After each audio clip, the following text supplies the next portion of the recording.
Bonsoir chers investisseurs de crypto, donc on est le dimanche 8 mars 2020 et donc il est quasiment 23 heures. Donc je fais cette vidéo tardive puisque j'ai pas eu le temps de la faire plus tôt. Mais je tenais à faire cette vidéo parce que je voulais vraiment vous partager mon analyse du Bitcoin puisque je trouve que c'est assez intéressant ce qui se passe malgré que ce soit baissier. Donc aujourd'hui je vais vous montrer donc la map. Vous allez voir qu'on est baissier sur tout le marché, quasiment tout le marché, fortement baissé, puisque c'est un rouge assez vif. Effectivement. Donc ça se confirme au niveau du Bitcoin graphiquement. Alors avant d'analyser le Bitcoin, je vais faire un petit tour habituel donc sur mes indicateurs maison. Donc effectivement, donc on voit sur le court terme, celui qui représente les dernières 24 heures, qu'on a bien ici. Attendez. Donc, qu'on a bien ici le Bitcoin et les cryptos qui sont dans le négatif. Donc voilà. Donc, comme d'habitude, les cryptos sont à peu près 2 fois plus négatifs dans le négatif que le Bitcoin, puisque le mouvement généralement des cryptos est amplifié par rapport à celui du Bitcoin. Donc en moyenne, on est 2 fois plus baissé que sur le Bitcoin. En termes de performance, maintenant à plus long terme, donc sur un horizon 1 mois, donc sur le dernier mois, les derniers 30 jours, on va dire, et on observe que donc une baisse aussi, toujours dans le négatif. Donc dans le négatif par rapport, puisque le 0% est à peu près ici. Donc que ce soit Bitcoin ou altcoin, on est dans le négatif et sévèrement dans le négatif, puisqu'on est quasiment à moins 20% pour le Bitcoin sur un mois et moins 30% sur les altcoins. Donc voilà. Alors, maintenant, je vais mon analyse du Bitcoin. Donc effectivement, on voit qu'il est baissier. Donc je vous avais déjà averti il y a même 1 ou 2 semaines, je commençais à vous avertir sur la baisse du Bitcoin. Et effectivement, ça s'est confirmé. Donc, je vais mettre l'ancien graphique.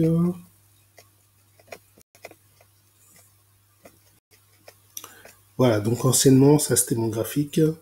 Voilà, donc là, vous avez, j'ai rajouté donc le stock RSI, donc c'est l'oscillation en haut, et la dernière en bas, et c'est le RSI.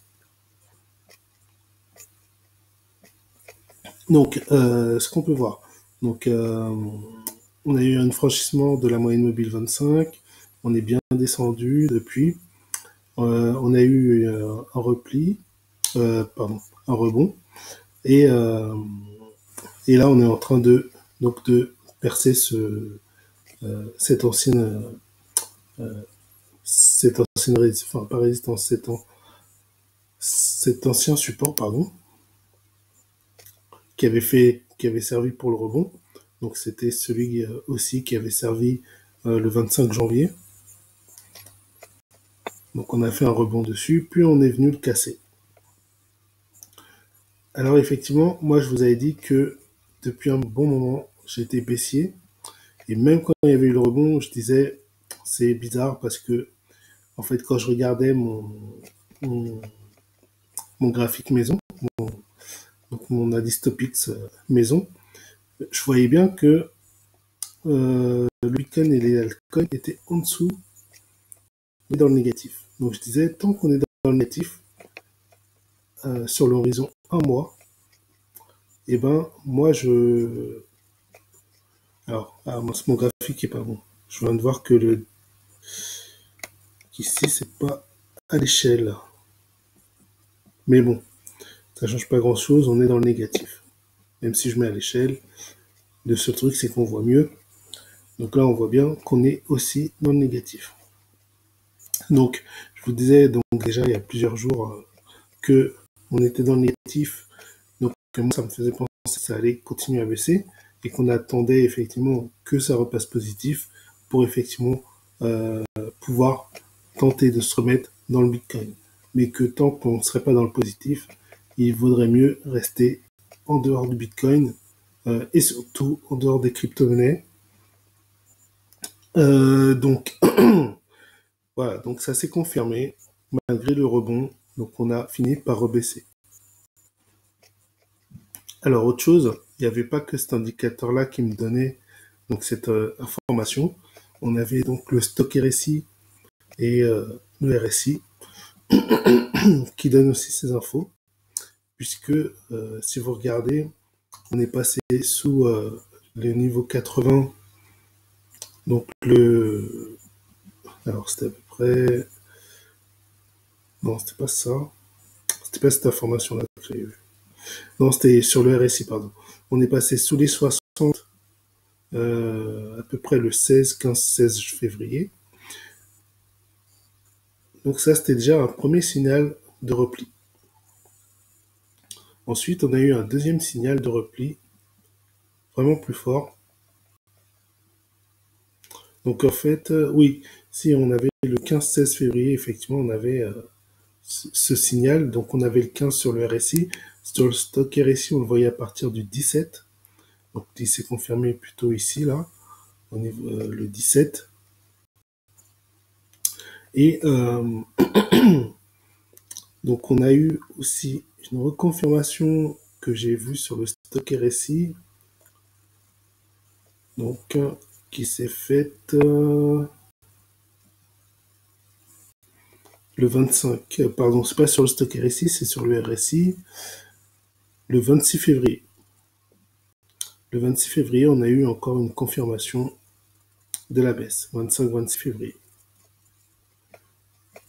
Et donc voilà, c'était à peu près la période où on est vraiment passé sous la moyenne mobile. On a confirmé qu'on passait sous la moyenne mobile 25. Après, il y avait ce signal-là. Donc au niveau de la landing span, donc la courbe jaune, on passait sous la moyenne mobile 25. Ici, ça correspond à cette zone-là. Donc ça, c'était juste une autre confirmation, mais bon, un peu moins importante, mais voilà.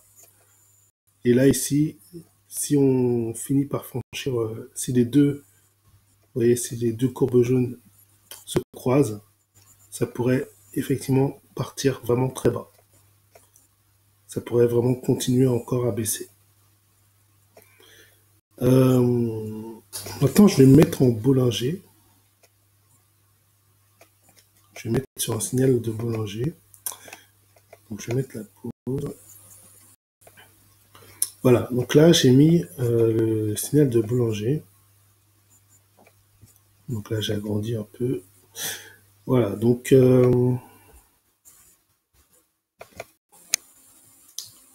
qu'est-ce qu'il me dit? Alors, j'essaie de déplacer le dessin, mais il veut pas. Bon, tant pis.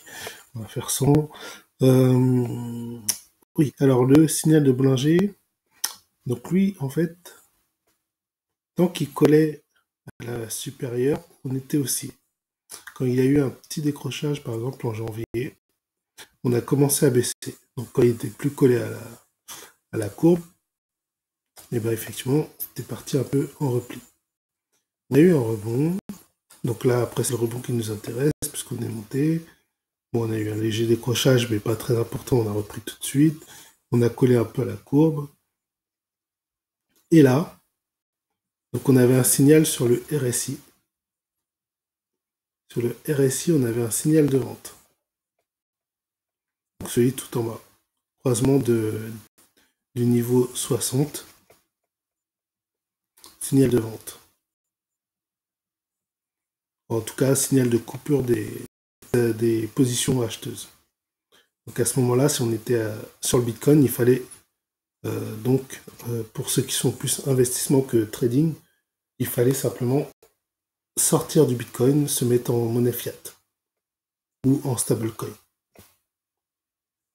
C'était la première indication, donc à peu près vers le 15 février, on va dire le 16 parce que bon, il faut confirmer faut vraiment confirmer que ça passe en dessous, voir le 17. Vraiment la confirmation de 17, si vous regardez bien. Alors je vais le grandir. Je vais essayer de le grandir celui-là. Voilà, puisque le 16, en fait, on est encore collé au 60. Et le 17, on se décolle. Donc là, on a confirmation de la position vendeuse. Donc il y a des mouvements qui se font. Ça finit par baisser quand même. Et là, croisement des 40 à la baisse. Deuxième signal comme quoi le marché continue la baisse. Donc ça, c'est un deuxième signal parce que là, on passe en vente. Donc là, ici, on a eu le deuxième signal sur la bougie du 26.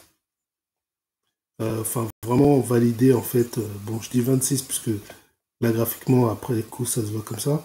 Mais en fait, ça s'est vraiment validé le 29. En tout cas, pour ici, hein, je parle pour le RSI. Hein. Pour le RSI, ça a vraiment été validé le 29. Alors, ce qui m'a un peu gêné, par contre, c'est ici. Là, on voit qu'on a une reprise. En fait, on voit sur le stock RSI, qui est celui du haut, qu'on a une reprise. Bon, c'est pas un signal vraiment, mais c'est une reprise. En fait, on est dans le couloir, normalement, où effectivement, si on est à la hausse, moi je dis qu'on peut commencer à se poser la question s'il vaut mieux pas, par exemple, commencer à racheter. Maintenant, c'est peut-être trop tôt parce que je vois que le RSI, lui, il continue. Il repasse en survente. Donc voilà. Donc lequel a raison, pour l'instant, on ne sait pas. En tout cas, moi, je suis en fait, j'ai été en plusieurs étapes. Au début, premier signaux de vente, je me suis désinvesti du Bitcoin, peut-être à hauteur de 25-30% du tiers. Et puis petit à petit, j'ai commencé à mettre plus. Et là, je suis vraiment 100% sur l'USDT pour le moment. Alors, je vous dis pas que c'est le moment de le faire, puisqu'on commence à passer en survente, donc c'est trop tard. Moi, je l'ai fait parce que j'étais déjà dans le marché et que je l'ai vu à temps. Voilà. Donc là, on colle aussi à la moyenne, à la bande de Bollinger inférieure. Donc, ce qui augure une période de baisse. Et effectivement, là, on voit que le mouvement, il est venu recoller encore moins la bande inférieure de Bollinger. Donc, on va attendre que ça se redécolle pour effectivement se dire que c'est fini au niveau du mouvement baissier. Et pour l'instant, j'ai pas vraiment de signe d'achat. En fait, si je regarde bien, j'ai pas de signe d'achat, donc pour l'instant, je cherche pas à revenir dans le marché des cryptos ou du Bitcoin. Je reste à l'écart. Donc voilà pour mon analyse. Je suis désolé, j'étais un peu fatigué, du coup, je fais court. Et j'ai pas été peut-être très très explicite, mais bon.